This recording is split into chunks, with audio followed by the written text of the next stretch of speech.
इनका कोई भी टैक्स, ये इनका टैक्स जो है टॉर्चर टैक्स है। ये महिषासुर की तरह, भस्मासुर की तरह जीएसटी माथे पर रख दिया।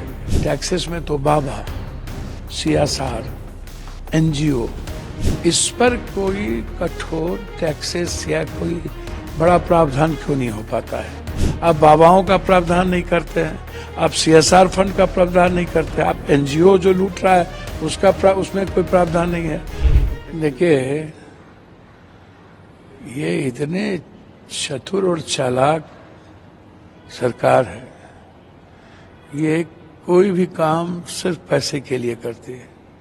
पैसे संग्रह कैसे हो, पूंजीपति उद्योगपतियों को बेनिफिट इनकम टैक्स में कैसे मिले, इनका कोई भी टैक्स, ये इनका टैक्स जो है टॉर्चर टैक्स है। ये आप अभी भी उठा करके देखिए, एक तरफ आप जीएसटी को देखिए, महिषासुर की तरह, भस्मासुर की तरह जीएसटी माथे पर रख दिया गया, खड़ा कर दिया गया। अब जीएसटी में किसी चीज, इनकम टैक्स ये क्यों नहीं, जो चंदा देती है जो कंपनी, उसको इनकम टैक्स के तहत कहाँ रख रही है?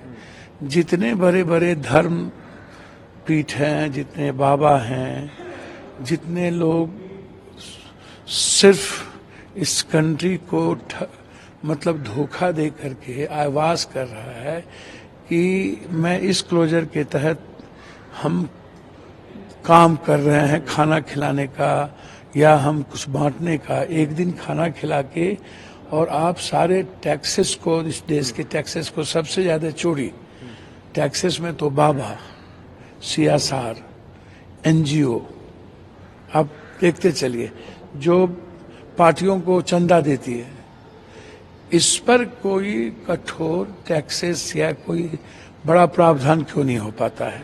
तो ये जो 4-5 चीजें हैं, जो अरबों खरबों की संपत्ति इस कंट्री में, एक तरफ आप 196 लाख करोड़ रुपया आप विदेशी कर्ज लिए हुए हैं, और दूसरी तरफ हमारे ही देश में इतने सोना चांदी पैसे, लगभग 300 लाख करोड़ रुपया से ज्यादा मठ धर्म जगहों पर है। तो आप उसका प्रावधान नहीं करते हैं, आप बाबाओं का प्रावधान नहीं करते हैं, आप सीएसआर फंड का प्रावधान नहीं करते, आप एनजीओ जो लूट रहा है उसमें कोई प्रावधान नहीं है। अच्छा, उद्योगपति को आप रिलैक्सेशन पर रिलैक्सेशन देते जा रहे हैं। भैया, मेरा रिक्वेस्ट इस बात को लेके है कि स्टेट में जो आप विशेष विशेष पैकेज नहीं दे रहे हो, तो वहां आप टैक्सेस को बहुत कम करो, ताकि लोग हर कीमत पर छोटे छोटे फैक्ट्री, लघु उद्योग, कुटीर उद्योग जाके, जैसे बिहार में आप टैक्सेस को फ्री से, जम्मू कश्मीर में आपने टैक्सेस को कम किया है, या एक अच्छा रास्ता दिया है कि आप आइए, हम आप पर टैक्स नहीं लगाएंगे। तो हम चाहेंगे कि बिहार, झारखंड, ऐसे जगह पर टैक्स को बहुत कम किया जाए, ताकि जो आम आदमी से जुड़ा हुआ है। अच्छा, दूसरी चीज, किसान पर टैक्स के चीजों पर इसको, और एजुकेशन, हेल्थ, ये 3 चीज पर टैक्स को इसको सरल बनाने की जरूरत है। सबसे पहला है हेल्थ हर आदमी की जरूरत है। अल्ट्रासाउंड, सीटी स्कैन, एमआरआई, आप इन सब चीजों को आप देखिए, दवाई, आप इसको आप इतना ज्यादा करेंगे तो टैक्स का आप स्थिति देखिए। दूसरी तरफ आप एजुकेशन की किताब, कॉपी, पेंसिल से लेकर के सब चीज पर आप टैक्स करेंगे तो एजुकेशन तो महंगा होता जाएगा। और तीसरी चीज, किसान के प्रोडक्टिविटी पर यदि आप टैक्सेस करेंगे तो आप उसको उठा करके देखिए किसान क्या करेगा। सर, इसके साथ साथ ये के तहत जो जानकारी सामने आ रही है, यदि कोई व्यक्ति, विदेशी नागरिक खासतौर पे, वैध पासपोर्ट या वीजा की भारतीय सीमा में दाखिल होता है, तो उसको 5 साल की कैद और कुछ लाख रुपए जो है उसको जुर्माना। मुझे तो एक बात समझ में नहीं आती है, ये हर चीज अमेरिका से या अन्य चीजों से सीख के, जब बहुत सारी चीजें पुरानी हो जाती, बात तो सही। देखिए, आप इमिग्रेशन वाला जो आप बिल लाना चाह रहे हैं, मैं एकदम सरकार के पक्ष में कोई भी, लेकिन आप हमें पहले यह बताओ, मैं आपसे यह जानना चाहता हूं कि 12 साल 13 साल आपको हो गए, आप ये पता लगा पाए कि भारत के कितने लोग हमारे देश में किस किस कंट्री के हैं? क्या एक तो आप सिर्फ वोट बैंक के लिए रोहिंग करते हो, जो पूरी दुनिया में 17 लाख है। तो किस किस कंट्री के लोग बिना किसी कागज पेपर के यहाँ हैं। सरकार को तो पहल करना चाहिए कि या तो आप जो लोग लंबे समय से यहाँ हैं उनको आप इमीडिएट यहाँ के नागरिकता के लिए आप व्यवस्थित करो। अब जो आप दूसरे कंट्री को कह रहे हो इमिग्रेशन करके हम कोई भी चीज करेंगे तो 5 साल, तो कठोर तो होना ही चाहिए, इसमें कोई बहस नहीं है।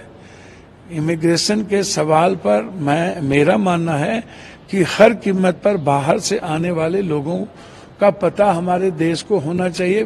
कोई भी हमारी कंट्री में प्रवेश कर जाए, लेकिन जैसे हम नेपाल जाते हैं, नेपाल के साथ इनका क्या प्रावधान होगा ये बताए ना। और भी कंट्री के साथ इनका इमिग्रेशन का नहीं है। जैसे कुछ कंट्री है जिससे कि हम बस जाते हैं आते हैं। अच्छा, हमारे कंट्री के जो हर साल मुझको लगता है 8 लाख 10 लाख 12 लाख लोग यहाँ से बाहर जा रहे हैं, तो उस पर आप क्या कर रहे हैं? एकदम बिल्कुल चला जा रहा है। आप उठा करके देखिए, यहाँ कोई रहना नहीं पसंद करता है। तो एक तो भारत को दूसरे लोगों को जो व्यापार के लिए है उसको आप क्या किस रूप से यहाँ पर लाएंगे, उसको किस रूप से आप रास्ता देंगे।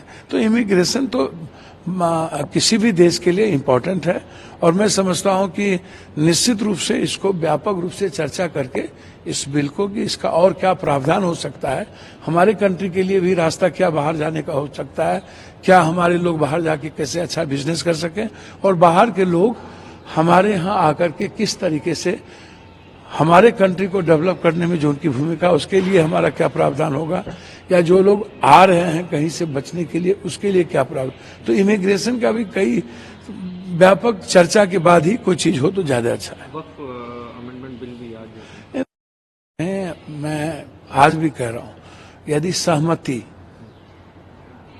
तो कोई दिक्कत नहीं है। यदि आप किसी भी बिल को किसी भी धर्म, मजहब, वर्ग, समूह, क्षेत्र, भाषा के खिलाफ आप कोई निर्णय लाते हैं, तो वह हमारे देश के संस्कृति, हमारे देश की सभ्यता, वसुधैव कुटुंब, हमारे देश के डेमोक्रेसी, संविधान को सॉवरेन कल्चर के खिलाफ होगा। संविधान किस बात की इजाजत देता है, और हमारे देश को जो संविधान में धर्म को लिबर्टी मिली है, या किसी भी धर्म और मजहब को, किसी भी भाषा को, यदि आप संविधान के आधार पर कोई ध्यान नहीं रख के काम करते हैं तो विरोध होगा। यदि संविधान युक्त बिल आप कोई भी लाते हैं और देश हित की बात होगी तो उसमें निश्चित रूप से सपोर्ट के अलावा दूसरी बात तो होनी ही नहीं चाहिए। तो मैं समझता हूं कि यह जो बिल लाए जा रहे हैं ये बहुत जल्दीबाजी, इस पर बहुत व्यापक चर्चा होने की जरूरत थी। अब ये तो तय अभी जो 9:30 बजे बैठक होगी तो उसमें होगा कि क्या विरोध करना है या सपोर्ट करना है। सारी पार्टी के लोग थे, तो उसको किस रूप में ये ला रहे हैं वो तो देखा जाए।